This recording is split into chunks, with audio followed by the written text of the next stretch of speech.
নমস্কাৰ সকলোকে অসমৰ এক্সাম চেনেলটোলৈ স্বাগতম জনাইছোঁ গৌৰৱময় অসমৰ কথা আমি তাৰ পৰা আলোচনা কৰি আছিলোঁ এনচিয়েন্ট হিষ্ট্ৰী অলৰেডি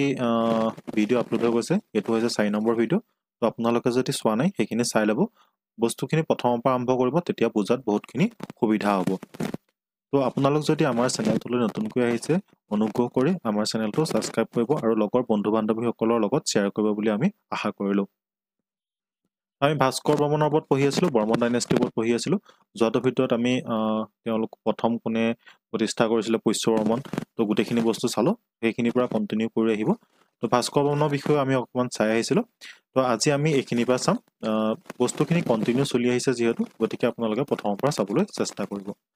তো মই যোৱাটো ভিডিঅ'ত কৈছিলোঁ যে ভাস্কৰ বৰ্মনৰ সমসাময়িক ৰজা আছিলে হৰ্ষবৰ্ধন আৰু হৰ্ষবৰ্ধনৰ লগত ভাস্কৰ বৰ্মনৰ এটা বহুত ভাল মিত্ৰতা গঢ়ি উঠিছিল আৰু এই মিত্ৰতাটো গঢ়াৰ কাৰণ বা এই মিত্ৰতাটো কি কাৰণেনো গঢ়িবলৈ পালে তাৰ ওপৰত এটা বহুত সুন্দৰ কাহিনী আছে তো সেই বিষয়ে আমি চাম তো তাৰ আগতে এইটো চাইছোঁ যে Bhaskar Varman was contemporary to Harshavardhana তো মই অলৰেডি আপোনালোকক ক'লোঁ হৰ্ষবৰ্ধন কোন আছিলে থানেশ্বৰৰ কিং আছিলে আৰু এই যিবিলাক ডাইনেষ্টি নাম কৈছোঁ মই এই ডাইনেষ্টিবিলাক মনত ৰাখিব পৰীক্ষাত কেতিয়াবা সুধি দিব পাৰে যে হৰ্ষবৰ্ধন কোনটো ডাইনেষ্টিৰ ৰজা আছিলে বুজি পাইছে তো তেনেকুৱা কুৱেশ্যন সাধাৰণতে সোধা দেখা যায় তাৰ উপৰিও চাওক পৰীক্ষাত প্ৰশ্ন কি আহিব সেইটো ডাঙৰ কথা নহয় বস্তুটো কনচেপ্টটো কিমান ক্লিয়াৰ আছে সেইটো মেটাৰ কৰে সকলোৱে যিখিনিয়ে চাই আছে সকলোৱে যে পৰীক্ষা দিবৰ কাৰণে চাইছে তেনেকুৱা নহয় কিছুমানে জানি ভাল পায় কিছুমানে কাহিনীবিলাক শুনি ভাল পায় কিছুমানে কাৰোবাক ক'বৰ কাৰণে চায় কিছুমানৰ এইটো চখ আছে যে মই আমাৰ অসমৰ পুৰণাতনো কি হৈছিলে সেইটো জানিব বিচাৰোঁ তো সেইকাৰণে বহুতে চায় অকল যে এক্সামৰ ফালৰ পৰাই দৰকাৰ তেনেকুৱা নহয় এইখিনি বস্তু জানিব লাগে যে হৰ্ষবৰ্ধন আছিলে ক'ৰ থানেশ্বৰৰ তেখেত ৰজা আছিলে Bhaskar Varman sent his ambassador হংসবেগটো হৰ্ষবৰ্ধন ক'ত তো ভাস্কৰ বৰ্মনে কি কৰিছিলে যে হংসবেগক কি কৰিছিলে হৰ্ষবৰ্ধনৰ যি ৰাজসভা আছিলে সেই ৰাজসভালৈ প্ৰেৰণ কৰিছিলে মানে আমি যদি শুদ্ধ অসমীয়া ভাষাত কওঁতে দূত যেনেকে দূত পঠায় ন তো তেনেকে হংসবেগ আছিলে এজন ভাস্কৰ বৰ্মনৰ এজন কটকী হিচাপে এম্বেচাডৰ আছিলে তেখেতক হৰ্ষবৰ্ধনৰ ৰাজসভালৈ পঠাইছিলে তো এওঁলোক দুজনৰ মাজত এটা বহুত ভাল মিত্ৰতা গঢ়ি উঠিছিল Harshavardhan honoured Bhaskar Varman at conference at কনৌজত যি এখন কনফাৰেন্স বহিছিলে যি সভা বহিছিলে সেই সভাত কি কৰিছিলে ভাস্কৰ বৰ্মনক নিমন্ত্ৰণ জনাইছিলে তাতে তো এতিয়া চাওক যে কেনেকেনো এই সম্বন্ধটো গঢ়ি উঠিছিলে তেওঁলোকৰ মাজত তো আপোনালোকে হয়তো যোৱাটো ক্লাছত চাইছিলে যে মই এখন জেগাৰ নাম কৈছিলোঁ সেই জেগাখনৰ নামটো আছিলে পুন্দৰবৰ্ধন আপোনালোকৰ হয়তো মনত আছে হয়নে এই এনেকুৱাতে আছিলে পুন্দৰবৰ্ধন বুলি এটা জেগা পুন্দৰবৰ্ধন বুলি ইয়াতে এটা জেগা আছিলে তো এই জেগাটো কি কৰিছিলে এনেকুৱা এটা জেগাত আছিলে তো ভূতি বৰ্মনৰ দিনত সেইটো লৈ লোৱা হৈছিলে হয়নে কল্যাণ বৰ্মনৰ দিনত তেনেকুৱাত লৈছিলে আপোনালোকে সেইটো চাব কল্যাণ বৰ্মনৰ দিনত সেইটো লোৱা হৈছিলে তাৰপিছত কি কৰিছিলে সুস্থিত বৰ্মনৰ দিনত এই যিখন পুন্দৰবৰ্ধন আছিলে সেই পুন্দৰবৰ্ধনখন পুনৰ আকৌ কি কৰিছিলে তেওঁলোকে ঘূৰাই লৈছিলে হয়নে তো সেইখিনি বস্তু আমি চালোঁ ৰিপিট কৰি নাথাকোঁ বহুত দীঘলীয়া যাব আৰু এই পুন্দৰবৰ্ধনৰ কাৰণেই বহুতখিনি ঘটনা ঘটিছিলে আৰু এই পুন্দৰবৰ্ধনৰ কাৰণেই কি হৈছিলে ভাস্কৰ বৰ্মন আৰু আমাৰ যি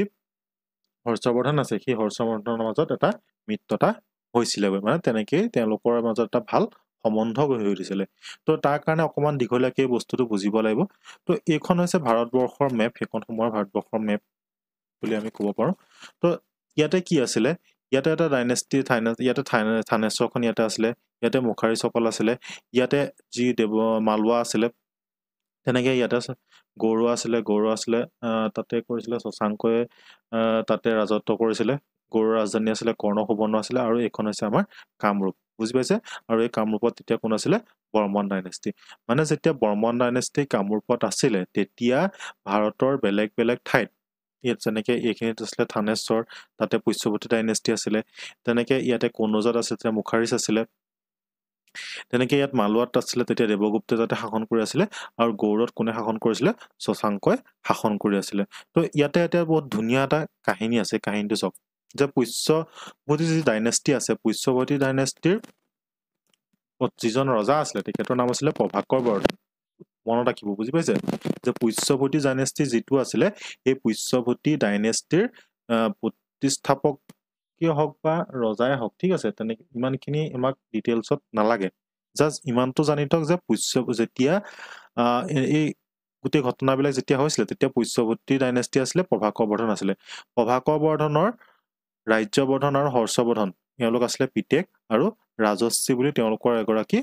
এই ৰাজ্যবৰ্ধন আৰু হৰ্ষবৰ্ধনৰ ভনীয়েক বা বায়েক তেনেকুৱা কোনোবা আছিলে ঠিক আছে বা প্ৰভাকৰ বৰ্ধনৰ জীয়েক আছিলে ইমানটো জানিলে যথেষ্ট যে প্ৰভাকৰ বৰ্ধনৰ কি আছিলে ৰাজ্যবৰ্ধন হৰ্ষবৰ্ধন দুটা পিতেক আছিলে আৰু ৰাজশ্ৰী তেওঁলোকৰ প্ৰভাকৰ বৰ্ধনৰ কি আছিলে এজনী জীয়েক আছিলে বুজি পাইছে তো এইটো আছিলে তেওঁলোকৰ পৰিয়াল তাৰ পিছত ইয়াতে মুখাৰিজ আছিলে মুখাৰিজত তেতিয়া কোনে শাসন কৰিছিলে গৃহবৰ্মনে তেতিয়া শাসন কৰি আছিলে তো মুখাৰিজসকলৰ তাতে কোনে শাসন কৰিছিলে গৃহবৰ্মনে শাসন কৰিছিলে তাৰপিছত এইফালে মালৱা আছিলে এই মালৱাত শাসন কৰিছিলে দেৱগুপ্তই শাসন কৰি আছিলে আৰু ইয়াতে আছিলে গৌড় এনেকুৱা জেগাত গৌড় আছিলে গৌড়ত কোনে শাসন কৰিছিলে শশাংকই শাসন কৰিছিলে গৌড়ৰ ৰাজধানী আছিলে কৰ্ণসুবৰ্ণ আৰু এই যি কামৰূপ আছিলে কামৰূপত শাসন কৰিছিলে ভাস্কৰ বৰ্মনে তো অলৰেডি মই এইবিলাক কথা আপোনালোকক ক'লো তো কাহিনীটো এতিয়া এনেকুৱা হ'ল যে এই পুষ্যভূতি ডাইনেষ্টি আৰু মুখাৰিজসকলৰ লগত মানে এটা মিত্ৰতা হৈছিলে মিত্ৰতা কেনেকে হৈছিলে যে প্ৰভাকৰ বৰ্ধনৰ যি জীয়ক আছিলে ৰাজশ্ৰী এই ৰাজশ্ৰীৰ লগত কি কৈছিলে গৃহবৰ্মনৰ বিয়া ঠিক কৰি দিয়া হৈছিলে বিয়া পাতি দিয়া হৈছিলে তো যেতিয়া বিয়া পাতি দিলে তো কি হৈছিলে পুষ্যভূতি ডাইনেষ্টি আৰু মুখাৰিজসকলৰ মাজত এটা বহুত ভাল সম্বন্ধ হৈ গৈছিলে যিহেতু এওঁলোকৰ জোৱায়েক হয় এজন হয় নহয় তো সেইটো জানি মানে কি সাধাৰণ কথা হৈছে তেওঁলোকৰ মাজত এটা বহুত ভাল মিত্ৰতা হৈ গৈছিলে আৰু এই দেৱগুপ্ত আছিলে গৃহবৰ্মনৰ ঘোৰ শত্ৰু বুজি পাইছে দেৱগুপ্ত আছিলে মুখাৰিজসকলৰ ঘোৰ শত্ৰু যেতিয়া নেকি এই ৰাজশ্ৰীৰ লগত গৃহবৰ্মনৰ বিয়া হৈ গ'ল আৰু বিয়া হোৱাৰ ফলত যেতিয়া প্ৰভাকৰ বৰ্ধন বা পুষ্যভূতি ডাইনেষ্টিৰ লগত তেওঁলোকৰ এটা ভাল মিত্ৰতা হৈ গ'ল সেই মিত্ৰতাটো কি কৈছিলে মালৱাৰ দেৱগুপ্তই সহ্য কৰিব পৰা নাছিলে বুজি পাইছে কাৰণ আগৰ দিনৰ ৰজাবিলাকতো তেনেকুৱা আছিলে ন যে চবেই কি হয় কিছুমান জেগা পাব বিচাৰে কিবা পাব বিচাৰে হয় ন তো এইকাৰণে কি হ'ল যেতিয়া পুষ্যভূতি ডাইনেষ্টিৰ ৰাজশ্ৰীৰ লগত গৃহবৰ্মনৰ বিয়া হৈছিলে আৰু সেই কথাটো কি কৈছে তেওঁলোকৰ যি সম্বন্ধটো সেই সম্বন্ধটো দেখি পেলাই মালৱাৰ ৰজা দেৱগুপ্তৰ একদম গা জ্বলি গৈছিলে বুজি পাইছে যেতিয়া গা জ্বলি গ'ল তেতিয়া কি কৰিলে দেৱগুপ্তই মুখাৰিজসকল ইয়াত আক্ৰমণ কৰি পেলাই এই গৃহবৰ্মনক কি কৰিলে হত্যা কৰিলে গৃহবৰ্মন কি হৈ গ'ল মৰি গ'ল গৃহবৰ্মন হত্যা কৰি দিলে বুজি পাইছে আৰু যেতিয়াই গৃহবৰ্মনক মৰা বুলি গম পাই পেলাই তেতিয়া প্ৰভাকৰ বৰ্ধন নাছিলে তেতিয়া আছিলে ৰাজ্যবৰ্ধন তেতিয়া কি আছিলে ৰজা আছিলে ঠিক আছে মই বেলেগ এটা কালাৰ লৈ লৈছো তো তেতিয়া প্ৰভাকৰ বৰ্ধন নাছিলে তেতিয়া আছিলে ৰাজ্যবৰ্ধন কি হৈছিলে তেতিয়া ৰজা আছিলে যেতিয়া গৃহবৰ্মনক মৰা বুলি গম পোৱাৰ লগে লগে কি কৰিলে এই ৰাজ্যবৰ্ধন ইয়ালৈ আহে ৰাজ্যবৰ্ধন আহি পেলাই কি কৰে ইয়াত দেৱগুপ্ত আছিলে তো দেৱগুপ্তক কি কৰে দেৱগুপ্তকো মাৰি পেলাই বুজি পাইছেনে প্ৰথমতে কি হ'ল যে পুষ্যভূতি ডাইনেষ্টি মুখাৰিজসকলৰ মাজত বিবাহ হ'ল বিবাহ হোৱা কথা গম পাই মালৱাৰ দেৱগুপ্তৰ পুৰা খং উঠি পেলাই কি কৰিলে ইয়াতে আক্ৰমণ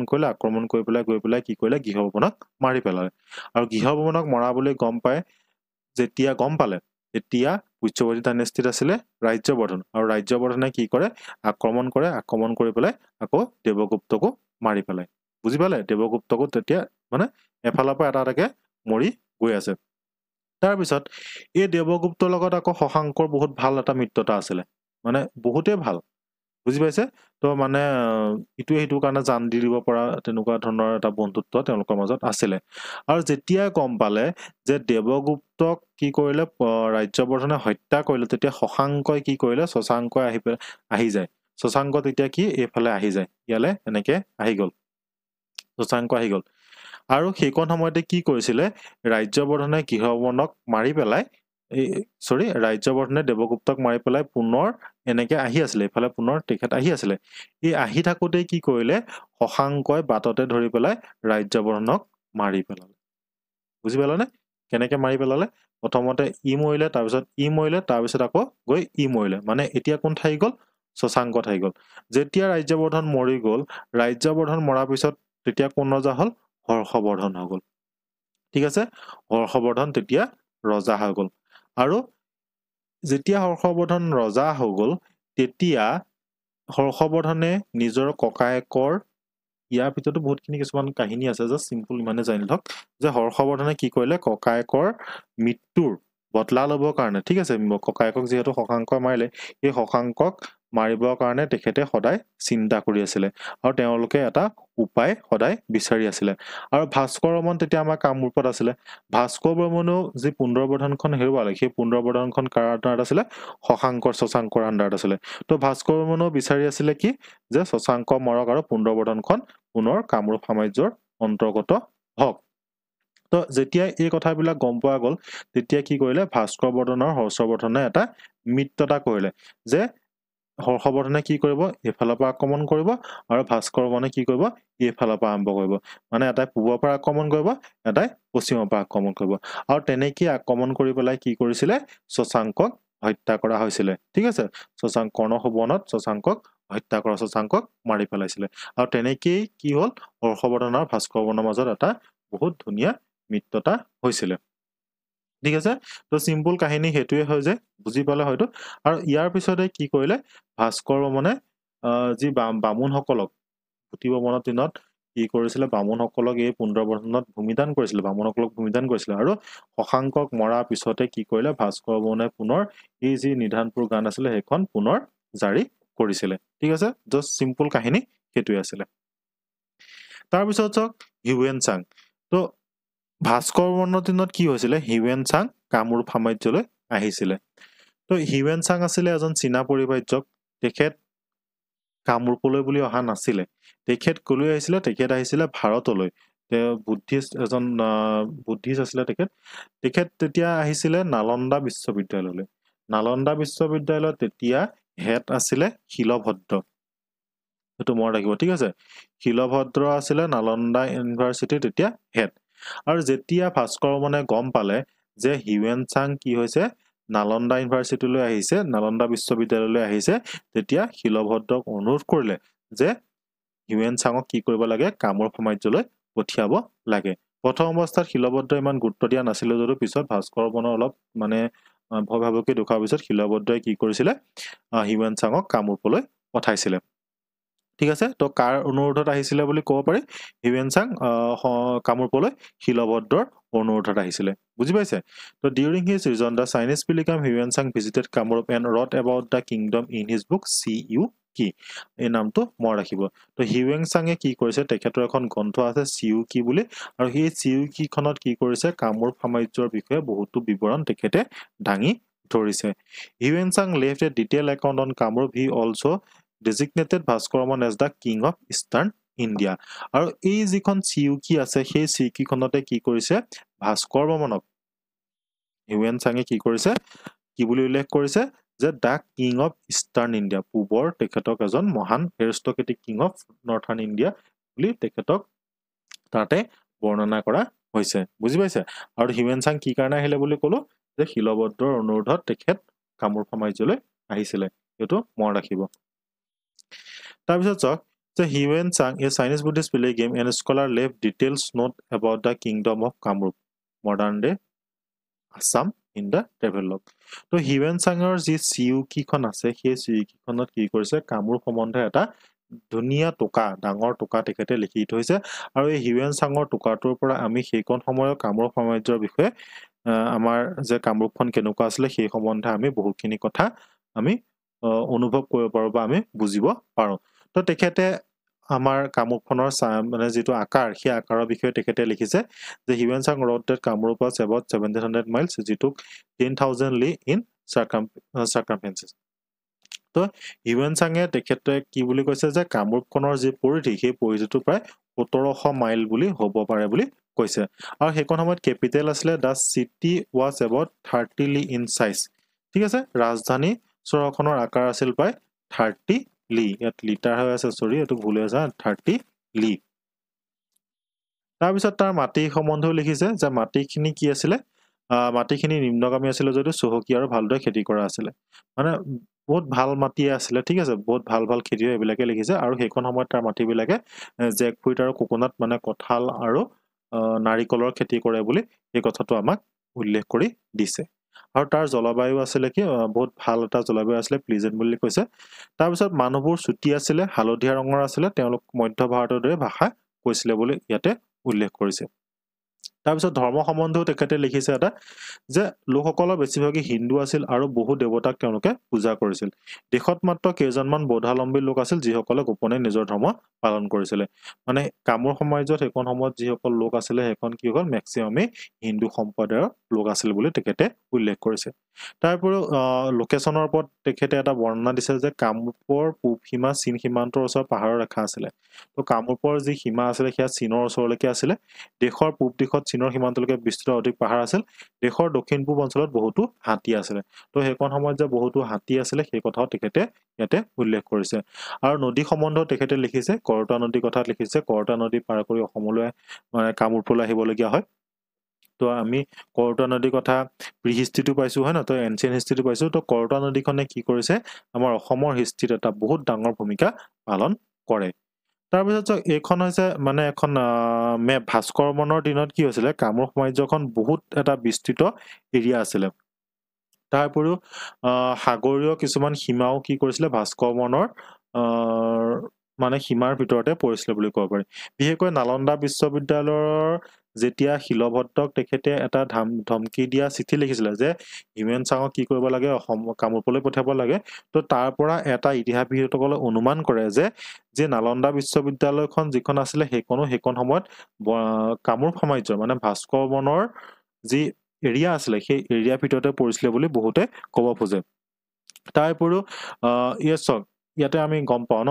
যে এইখন হৈছে আমাৰ বৰ্তমানৰ যিখন অসম সেইখন হৈছে এইখন তাৰপৰি ইয়াতে চাওক এইফালে পশ্চিমবংগ বিহাৰৰ কিছু অংশ উৰিষ্যা অকণমান ইয়াত পৰিছে চাগে তো এইফালে চাইনাৰ বৰ্ডাৰলৈকে গোটেই এৰিয়াটো কি আছিলে কামৰূপ সাম্ৰাজ্যৰ অন্তৰ্গত বুলি আমাক কৈছে তাৰপৰি তাম্ৰলিপ্তি এইটো মনত ৰাখিব ঠিক আছে তাম্ৰলিপ্তি এইখন আছিলে পৰ্ট চিটি ভাস্কৰ বৰ্মনৰ দিনত এখন পৰ্ট চিটি আছিলে আৰু এইখনৰ নাম আছিলে তাম্ৰলিপ্তি এইটো পৰীক্ষাত বহুত সোধা দেখা যায় তাম্ৰলিপ্তিৰ ওপৰত প্ৰশ্ন সোধা দেখা যায় তো এইখন আছিলে পৰ্ট চিটি ভাস্কৰ বৰ্মনৰ দিনত তো ভাস্কৰ বৰ্মনে বহুতখিনি ভাল কামো কৰি থৈ গৈছে তেখেতৰ বিষয়েও কিন্তু হিউমেন চাঙে দুই এটা কথা লিখি থৈ নোযোৱা নহয় ভাস্কৰ বৰ্মনক প্ৰথমতে কৈছিলে ন এৰিষ্টক্ৰেটিক কিং অফ ইষ্টাৰ্ণ ইণ্ডিয়া বুলি তেখেতক কৈছে তেনেকে ভাস্কৰ বৰ্মনক ব্ৰাহ্মণ বুলি উল্লেখ কৰিছিলে আৰু মই এটা কথা হয়তো কোৱাচোন নাই পাহৰিছোঁ যে যিটো বৰ্মন ডাইনেষ্টি তেওঁলোকে নিজকে যি আমি নৰকাসুৰৰ কথা কৈছিলোঁ ন সেই নৰকাসুৰৰ বংশধৰ বুলি ক'ব খোজে কিন্তু এইটো মনত ৰাখিব ঠিক আছে যে ভাস্কৰ বৰ্মন বুলি নহয় যিটো বৰ্মন ডাইনেষ্টিৰ যিসকল ৰজা আছে তেওঁলোকে নিজকে নৰকাসুৰৰ বংশধৰ বুলি তেওঁলোকে নিজকে ক'ব বিচাৰে আৰু যি হিউমেন চাঙে যি নোট লিখি থৈ গৈছে সেই নোটত ভাস্কৰ বৰ্মনক এজন ব্ৰাহ্মণ বুলি লিখিছে কিন্তু একচুৱেলি যদি চাব যাওঁ ভাস্কৰ বৰ্মন কিন্তু ব্ৰাহ্মণ লোক নাছিলে বুজি পাইছে তাৰ উপৰিও তেখেত নিজে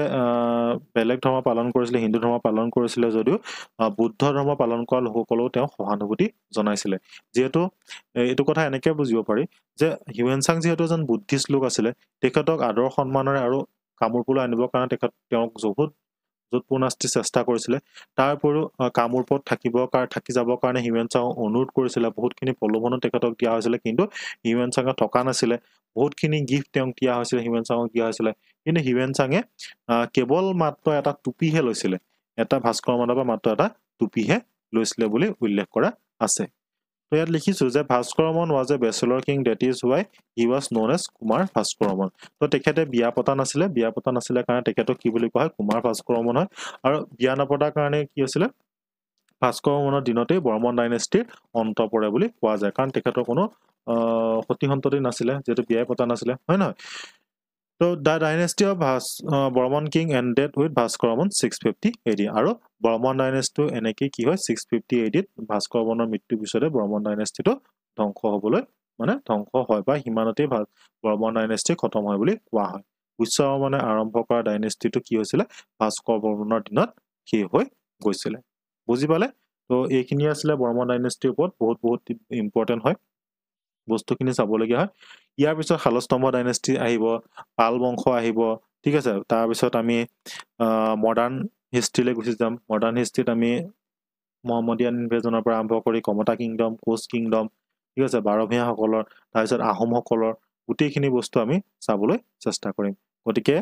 মই আশা কৰিছো যে আপোনালোকে লগৰ বন্ধু-বান্ধৱীৰ লগত ভিডিঅ'টো শ্বেয়াৰ কৰি দিব যাতে আমি আমাৰ যি কষ্ট কৰিছো সেই কষ্ট সফল হওক বুলি আমি ভাবো গতিকে ইমানখিনি সময় আমাক দিয়াৰ বাবে আপোনালোকলৈ ধন্যবাদ জনাইছো